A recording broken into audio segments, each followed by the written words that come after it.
కోట శ్రీనివాసరావు గారు అంటే నటనకి కోట ఆయన చేయని క్యారెక్టర్ అంటూ లేదు. ప్రతి క్యారెక్టర్లోనూ ఆయన సొరకాయ ప్రవేశం చేసి ఎంతో ఇదేవాడు. ఆయన నేను తొలిముద్దు అనే సినిమా నుంచి మా ప్రయాణం, నేను ఒక నటుడిగా కాకుండా వాళ్ళ ఇంట్లో ఫ్యామిలీ మెంబర్గా, నన్ను తమ్ముడిగా చూసేవాడు. అసలు నటుడు అనేవాడు నవరసాలు పోషించడం చాలా కష్టం.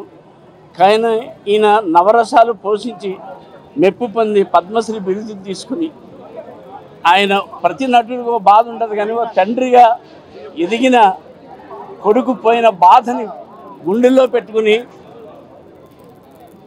ఆయన పాత్రలు న్యాయం చేకూర్చి కుటుంబం కోసం చాలా కష్టపడ్డాడు.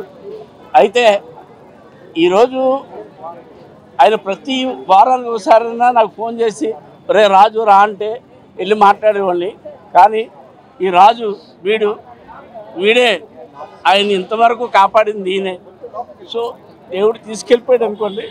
కానీ చిత్ర పరిశ్రమకే తీరని లోటు. అటువంటి నటుడు అసలు ఇంక పుట్టడు.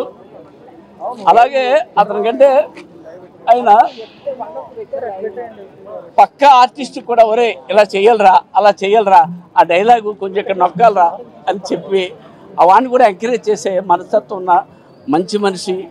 సో ఆయన ఆత్మకి శాంతి కలగాలని ఆ భగవంతుని ప్రార్థిస్తున్నాను. వీడు నిజంగా అసిస్టెంట్ కాదు, రాజు.